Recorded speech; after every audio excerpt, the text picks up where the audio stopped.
We're talking about an invasion of our country with drugs, with human traffickers. Congress should have stepped up. This political crisis that is being manufactured. Democrats as well that call this a manufactured crisis, which is absolutely means that these are people in denial. Aurora police are providing new details about what happened when a man described as a disgruntled employee shot his way through a warehouse. 6 people are dead, 5 police officers wounded. We're having somber moments because, again, lives were lost.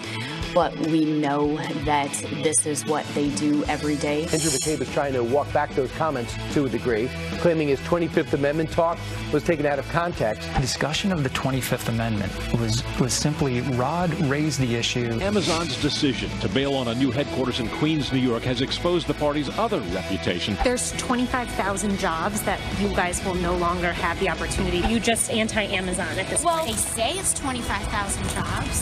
Is it? Softly into this Saturday morning, That was actually a beautiful song, and it hums quite nicely, I might add.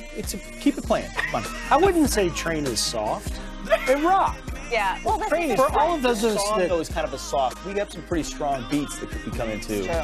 Thank Sometimes you. we're really we have no pumping idea it. what's coming in on the show ever. That's true. I tell you what's strong is sitting on the couch with you. It is great to be back in New Griff. York on the couch, although I miss my friends in Mexico. Griff brought me a gift, okay? I'm just going to show everybody. Here it comes. He brought me a map from the caravan. This is an authentic caravan map, like a real thing. Look at that. Where they're headed all the way, big arrows from Griff. That is, Thank you very as much. someone who's this been is one of the best gifts I've in ever a war gotten. zone, the map is a prize sort of trophy. And this was the caravan, had the map out, and they were looking at where they were going to go just south. They ended up in, obviously, Piedras Negras, which is across from Eagle Pass, Texas, but they may have gone a little more to the east. But, yeah, there you go. There's the battle map. Thank you, Griff. I appreciate it. And, of course, that map leads us to what ended up being a national emergency declaration because the president was not getting the money that he requested for a wall.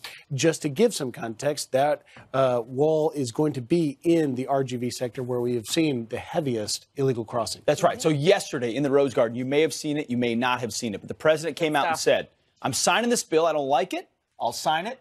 However, at the same time, I'm prepared. I am declaring a national emergency because of what's happening at our border. Here was the president yesterday in the Rose Garden. We're talking about an invasion of our country with drugs, with human traffickers, with all types of criminals and gangs. And when you listen to politicians, in particular certain Democrats, they say it all comes through the port of entry. It's wrong. They say walls don't work. Walls work 100%. Nancy knows it. Chuck knows it. They all know it. And the only reason we're up here talking about this is because of the election.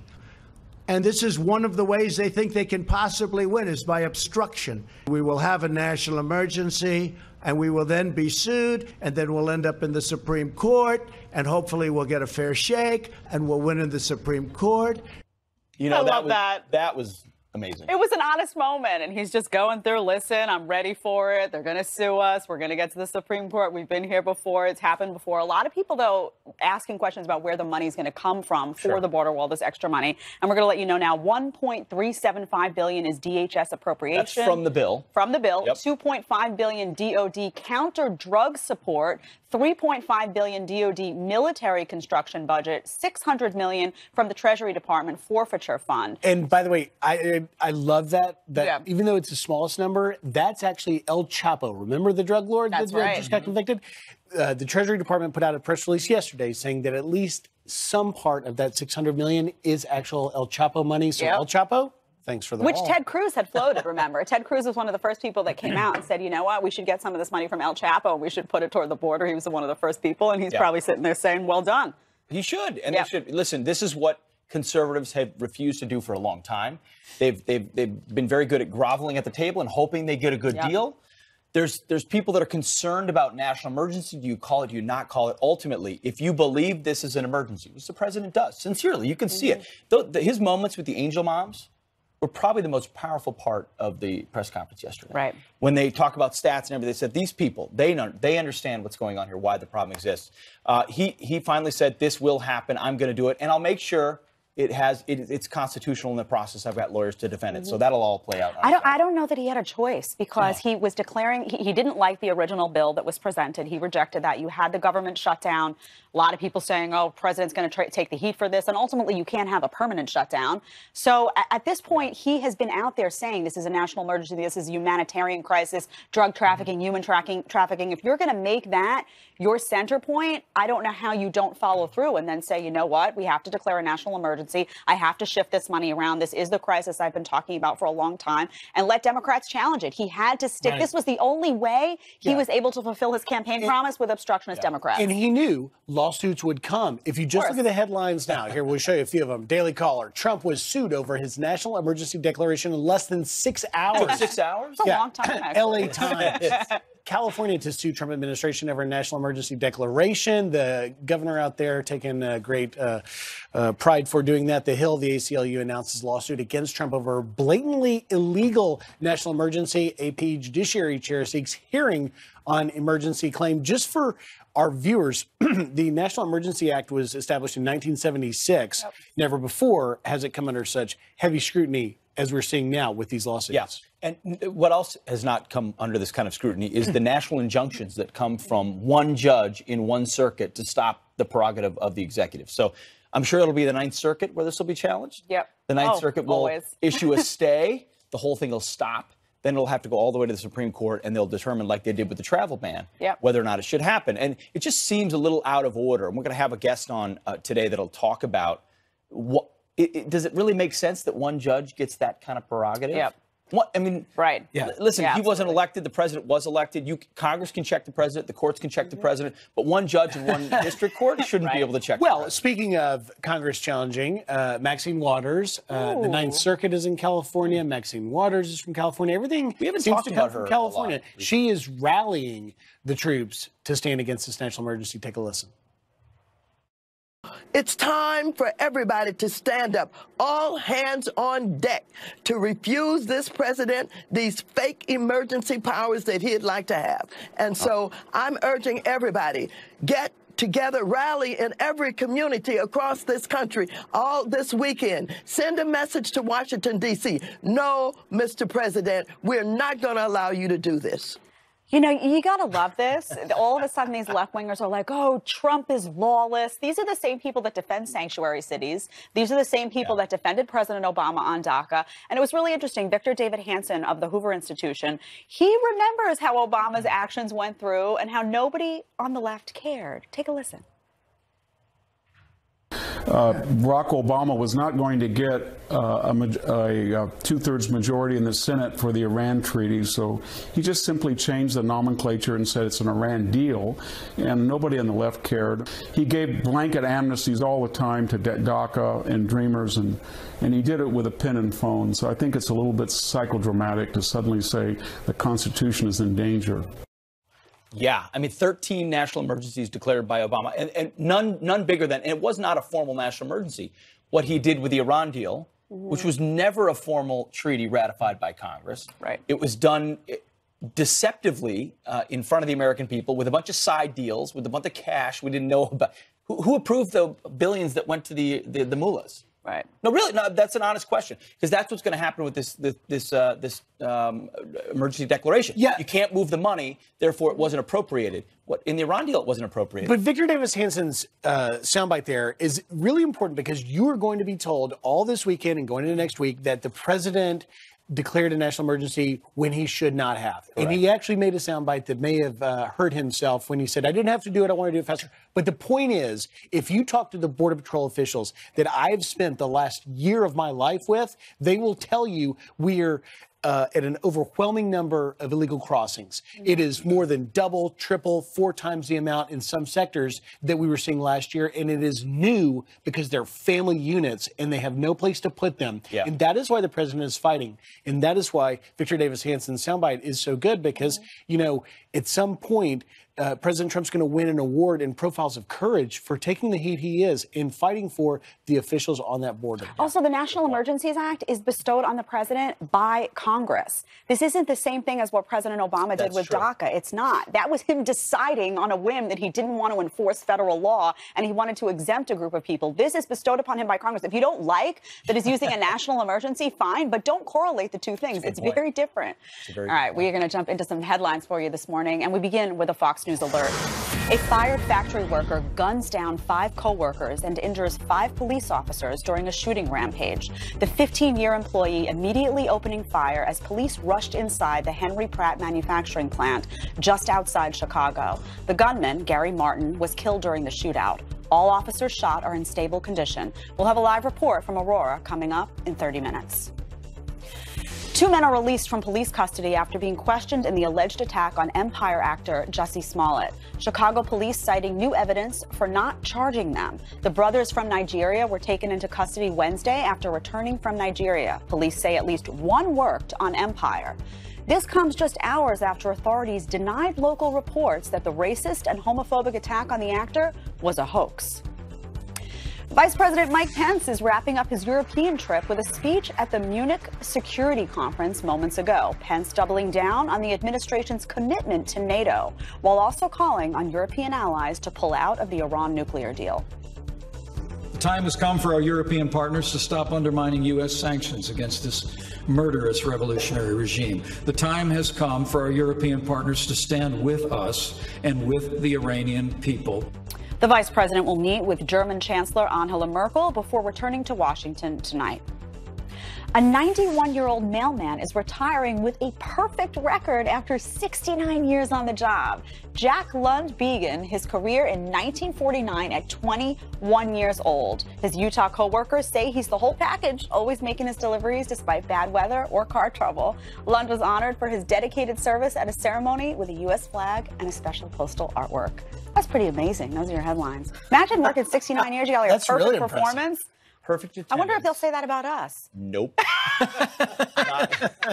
not even close. Dave's laughing at me. Dave's like, yeah, no, you already failed. No comment on that. Man. All right. Brand new comments from fired FBI Deputy Director Andy McCabe pointing the finger at those who wanted Trump out of office. Deputy Attorney General was definitely very concerned about the president, about his capacity, and about his intent at that point in time. So what should happen to Rod Rosenstein? Will the new Attorney General take action? We'll ask Andrew McCarthy coming up. That'll be good. Plus, Vladimir Putin hitting the mats.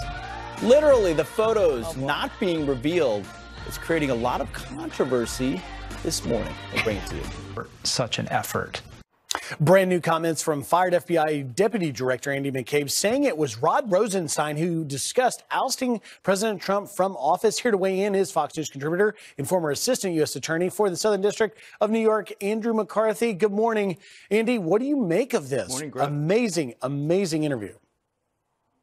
Well, Griff, I think that what it does is highlight something that we heard months ago in a report in the New York Times. I think, McCabe is trying to sell his book. 60 Minutes is being hyped by CBS. But what you have here is a situation where you have 2 sub-cabinet officials who are having a serious conversation about a potential mechanism for removing the president from power. It actually isn't a lawful mechanism. And these 2 characters actually don't have the authority to invoke it. They're not cabinet officials. They're not the vice president. By the 25th Amendment's own terms, they could not have invoked it themselves.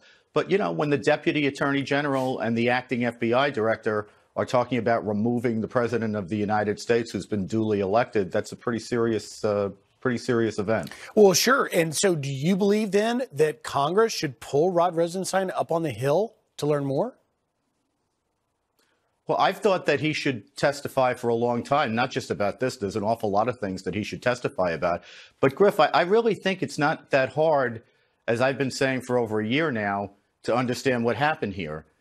Rosenstein wrote a memorandum that was used as the basically the explanation that was first put out by the administration for removing FBI Director Comey. he expected to be broadly praised for it, because if you read the memo, it's all this stuff about how the only bipartisan consensus we have in Washington is that that Comey overstepped his bounds in the Hillary investigation and needs to be removed. He thought this was this bipartisan beatific moment that he was going to be praised for. And what happened was he ended up being roundly criticized by Democrats, because when the president removed Comey, they saw an opportunity to portray that as an obstruction of justice. So suddenly Rosenstein, who's never been criticized by anyone before, is taking the arrows. And he, I think, thought he needed to prove himself to the people that he's been, pleasing all these years. So he wanted to show him he was on the team. So sure, let's talk about how we can remove the president. Let's talk about the 25th Amendment. Let's talk about maybe somebody wiring up to collect evidence on him, which you only do because you're talking about the 25th Amendment. And then finally, what did he do on the, at the end of that period of 9 days? He appoints Robert Mueller as the special counsel, even though they don't have a criminal predicate for the appointment. Andy, so let me just cut to the chase here.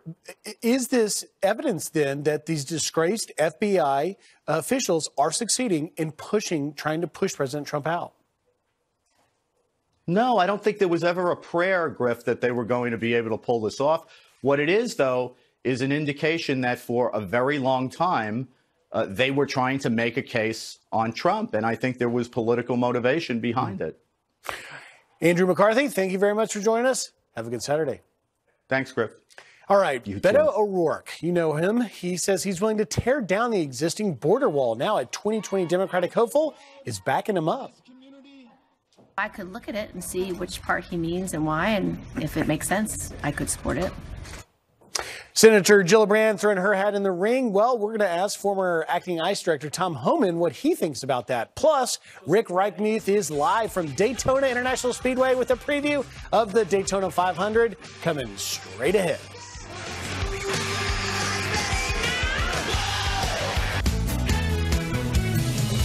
If you're just waking up, some quick court headlines for you. The Supreme Court agrees to hear an expedited appeal on adding a citizenship question to the 2020 census.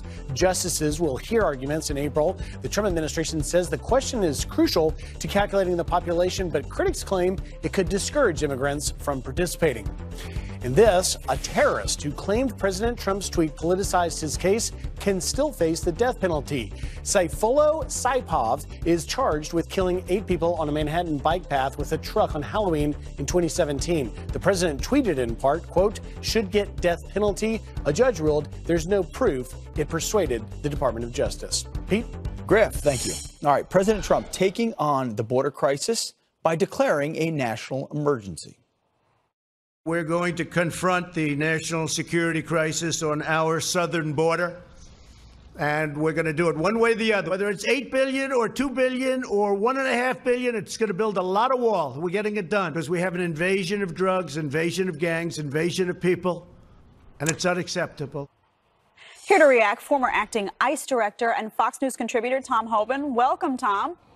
Good morning. Good morning to you. Now, what do you make of this? This is obviously a very controversial decision. You know, Trump taking heat from the left, obviously, and also from some on the right. What do you make of his decision to declare a national emergency?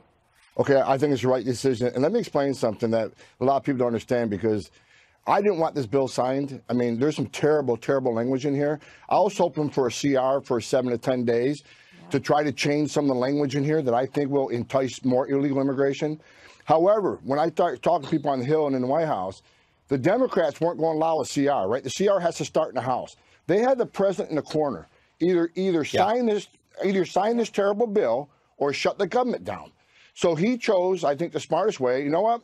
Okay, I'll sign it and I'll take some executive actions. I'll declare an emergency and try to fix it. Once again, this president is on his own to do the right thing for the American people. Tom, explain 1 or 2 things in the bill that you don't like, because you're exactly right. They wanted him to sign bad ideas, which effectively happened.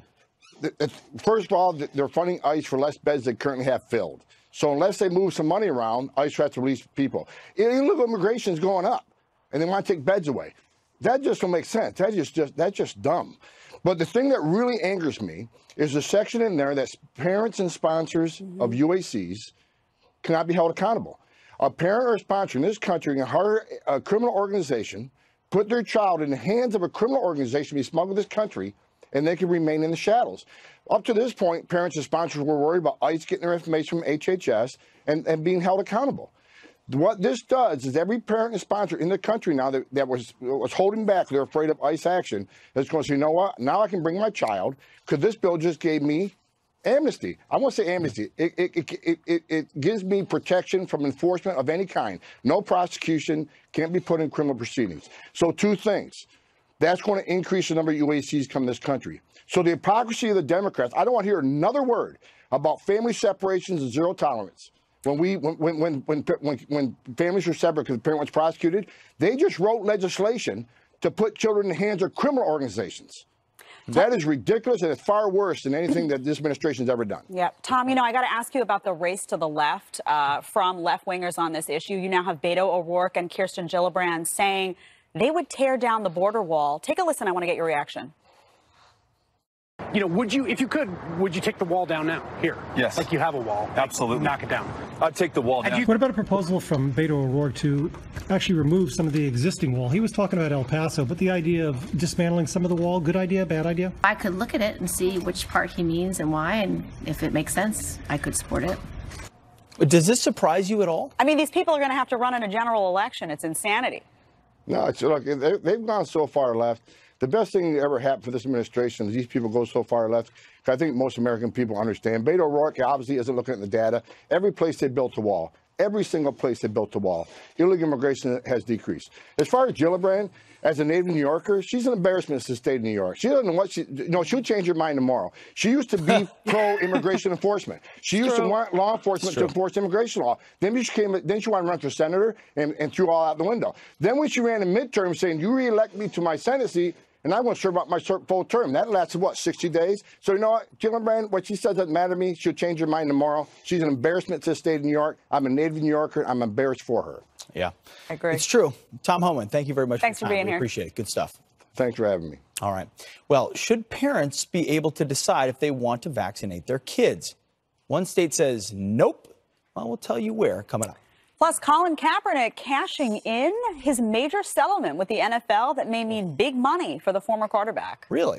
Yep. And Rick is live in Daytona Beach, Florida, a better place than here. We're gearing up for the Daytona 500. Rick, good morning. Woo! A better place and a warmer place for sure. This is the best time of the year. Racing season begins, and it begins right now with the biggest race of the year. We are live here with the best seats in the house. We're the lonely people here in the house right now, but that will change throughout the day, and we have incredible interviews coming up. First one up, coming soon, will be Eric Almirola. Stay tuned. Fox and Friends will be right back. This is a Fox News Alert. I'm Mike Tobin at police headquarters in Aurora, Illinois, where it has happened again. A gunman has opened fire on his co-workers at a manufacturing plant just west of Chicago. We now know of a total of 6 people dead, 5 victims and the gunman. 5 police officers have been shot, not killed. A 6th police officer has a knee injury. The police chief here taking notice of the officers running to danger. To the officers and medics who showed up from all over the state to render aid, this message is for them. Thank you for your selfless act. Thank you for running towards gunfire and putting your lives in danger to protect those inside the business. The shooter, identified as 45-year-old Gary Martin, killed by police. He worked at the Henry Pratt plant where in assembly where the shooting happened. The Sun-Times reports that he was recently laid off. His mother said that he was stressed. The total number of civilians injured is unknown. All right, more on our top story tonight. Preview of an upcoming interview on 60 Minutes strongly suggests former acting FBI Director Andrew McCabe, the deputy FBI director at one point, admitted to conspiring with other high-ranking deep state officials to secretly record President Trump, remove him using the 25th Amendment, which it was not designed to be used for. McCabe's spokeswoman today denied this report, but we'll have to wait and see. Joining us now with reaction, Alan Dershowitz, professor at Harvard. He wrote the introduction to a new book featuring the text of the Constitution, which I wish some people would read in Congress, and the Declaration of Independence. And we're also joined by former Clinton pollster and advisor Mark Penn. You know, it's interesting. Both of you take heat for being on this show. Both of you take heat for being intellectually consistent and honest. I'm looking at, I've never seen a case where one candidate was favored over another and they ignored all this other Russia stuff between Uranium One and a Russian dossier, and the Espionage Act and deleting subpoenaed emails, and then bludgeon a sitting president before and after with a dossier paid for by the opposition party, Mark Penn, and never verified. And they lied to FISA courts and committed fraud. Well, but I think what's most stunning about what we're learning is this jump to an independent or special counsel after Comey was fired, because they couldn't wait for new FBI director to be confirmed under constitutional procedures. They didn't have a crime here. No investigation had been obstructed in any way. They jumped to take this investigation and make sure that they would continue to control it and put it in the hands of their friends. And that's what's so shocking about some of the new revelations that we're learning. You know, and Professor Dershowitz, we know they were looking into this for the 9 months prior. Comey gets fired, 8 days. This is what's going on behind the scenes. They want to wear a wire on the president. 3 different versions of what happened from Rod Rosenstein. Oh, that didn't happen. Then he's sarcastic. Then he said, well, I didn't order it. I'm a civil libertarian, I think, like you are. I mean, and then we use an unverified dossier. They don't tell the courts that Hillary bought and paid for it and it's not verified, to destroy the constitutional rights of not only one person, but a whole party. Well, let's talk about Rod Rosenstein. He is the Deputy Attorney General of the United States. He was the acting Attorney General for this case. And he is suggesting using the 25th Amendment that was written to take care of a problem of Woodrow Wilson having a stroke or President Reagan being shot and being on the operating table. You know, these guys are watching House of Cards instead of reading the Constitution. The Constitution is as clear as can be. The 25th Amendment is applicable only if you're incapacitated. It's not a substitute for impeachment. It's not a substitute for an election. And if Rod Rosenstein actually thought about and suggested wiring the president, invoking the 25th Amendment, he should be fired before he has an opportunity to resign. He should be disgraced. The Inspector General of the Justice Department should be looking into it. This is as close as this country has ever come to the consideration of a coup d'etat, a constitutionally unlawful coup d'etat against the duly elected president. Whether you like him or not, whether you voted against him as I did or not, the Constitution has to prevail. The 25th Amendment has to mean what it says. And when you have a Deputy Attorney General thinking about circumventing the 25th Amendment, that is close to a constitutional crisis. I've called this the biggest abuse of power, corruption scandal in American history. You're right, Professor Dershowitz, because that's what it was. And Mark Penn, it's because of 2 reasons. They don't like him. They don't like his policies. They don't like him personally. This is a frightening moment that we have been able to reveal. Well, we know from the page-struck text that those 2 characters really hated Donald Trump. But now that everyone's gone out on speaking tours and said they also hated Donald Trump, then political animus seemed to go through the entire system and create a hysteria that created investigations that didn't have a factual basis. There was no obstruction. There was no Russia collusion. There was a dossier paid for by the other campaign that never should have led to any of this. And we're just learning the confirmation of all this as these people write books and go out and speak and think that they're patriots. And it's the end justify the means. Anything to get Trump, no matter what the Constitution says, no matter how you must compromise the Constitution and civil liberties, anything that gets Trump. Every civil libertarian ought to be up in arms about that alleged conversation involving the Deputy Attorney General of the United States. Professor, let me ask you. The ACLU should be in this case, and they're on the other side. Do you see crimes committed by this upper echelon in all of this attempted coup, which I agree with you? Do you see crimes? I see political sins. I see violations of the Constitution. But again, I always have to ask the question. Constitution's our rule of law, sir. I have not seen crimes. Well, that's not a criminal statute. So, you know, what they did was wrong and unconstitutional. If you lie to a FISA court, for example, and withhold exculpatory information, is that a crime? That could be a contempt of court, and I think the FISA court ought to look into that, whether they were treated contemptuously by the state by I've got to give it to you. Withholding You're the greatest defense that attorney might have ever. denied them. Admit nothing, but I think we all would admit that when you commit a fraud, if I committed a fraud before a court, Professor Dershowitz, you're a great lawyer. I'd hire you, and I don't think you and a dream team of lawyers could get me off. Although you've done it in the past. Good to see you all.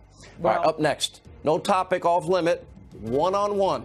Former DNC chairwoman Donna Brazile. Also, Newt Gingrich weighs in on the rise of socialism and much more as we continue this busy News Friday. Welcome to Atlantis, where unexpected.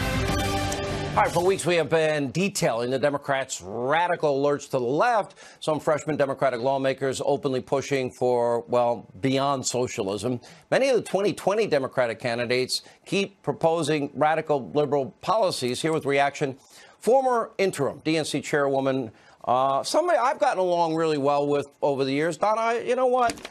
I always see you, you're kind and nice, and I've tried not to be too hard on you in the past, right? We get along pretty well. You've been hard on me, but you've been fair. And as you well know, Sean, and it's good to talk to you and see you. I've always pushed back because I think you and I come from the same type of family. We know how to stand up for what we believe in. And I do too. I respect that with you. I don't think you would ever make a proposal that's going to guarantee that'll eliminate all health care, 70% marginal tax rate, that eventually will eliminate airplanes and cows, one that will guarantee healthy government food, a place to stay, retirement, health care, and a takeover of industry, and the rebuilding of pretty much every building in the country. Why do I suspect all these years I've known you, and I know you slant left, you're not going to support that, are you, the new Green Deal? Well, first of all, I think the party would like to see a very vigorous debate on climate change. We know that climate change, at least many of us on the Democratic side, we believe that climate change is real, and we believe that there are public policy solutions that can get us away from this catastrophic disaster that will alter our economy and impact where we live and our economy. That part, but you're not answering my question. Here's my question. Is there any part of what I mentioned, free housing, free health care, no more private insurance, 70% marginal rate, guaranteed sustained wage, family medical leave, vacations, retirement paid for, guaranteed healthy government food, K through college and beyond, economic security, housing, pretty much cradle to grave, womb to tomb stuff. Do you think, and it was all put down on paper, don't you agree with me that this is political suicide for the Democrats? Well, Sean, if you don't mind, I could take a script from just about every Democratic playbook I've seen over the last 2 years and the last 20 years, and it reads like this. We want an economy that works for all people. We want to address these systemic problems, whether it's infrastructure, which I think the president agrees. We want to deal with rising prescription prices. The president agrees. We want to deal with making sure that look at prison reform, Donna, right? Yeah, I mean, look, the first step, President Trump signed that bill. It's a bipartisan bill. Look, we believe that what President Trump said at the beginning of his State of the Union message, which is we have to find common ground. We have to work on these issues. I agree with that. These are not left issues. They're not right issues. But it's important to recognize that people on both the left and the right, let me press you a little bit on this. They agree. I know you're trying to press me as to where I stand. Is there anything that I mentioned, though? I run my mouth. I run my mouth. I don't run for president. I know you do. Is there anything that I mentioned, anything in this New Deal? Seriously, I'll go item by item if you want. Is there anything that you agree with there? Getting rid of airplanes, high-speed trains replacing, getting rid of cows, free, guaranteed everything, 70% tax rate. As you understand, Sean, I do believe that we have to transition out of fossil fuels, and we have a plan in which we can get that. We can have that accomplished. I believe in solar, wind, and renewable energies. Anything I mentioned, do you agree with that? I believe, yes, I do believe that we can transition to out of fossil fuels, and that we need to put in 10 more years. investment and reliance on it's going to take, just like we said 10 years ago, we want to be energy independent, and look where we are today. We have to set up because of oil, gas, and coal. But look. Thank God. No, we said all of the above. Back in the day, I'm an all of the above guy. We said all of the above. Show me the technology. That included renewable. That included renewable. That included solar. But think of the energy independence, career jobs for people. All of the above. Don, it's always a pleasure. Thank you for being with us. All right, Newt Gingrich reacts to mini monologue on Alexandria Ocasio-Cortez. Hannity Watch on the socialist takeover of the Democratic Party continues. I hear it in the background. She's watching it too, saying, and this is where. Here we go. See you next week. Yes. All right, now, like we have been telling you, a new far-left radical extremism is now gripping the Democratic Party, and it is destroying everything in its path. Now, just this week, Amazon announced that it is canceling plans for its New York City expansion following attacks from leftist, extremists, progressives, and lawmakers like Congresswoman Alexandria Ocasio-Cortez. Now, dealing an embarrassing blow to Governor Andrew Cuomo and Comrade Mayor Bill de Blasio. Well, now the move would have brought 25,000 jobs to the city, reported average salary $150,000, but they would have paid $3 billion in tax breaks for it. The Congresswoman praised the exit, writing, "Every day, New Yorkers and their neighbors defeated Amazon's corporate greed," prompting Amazon to fire back.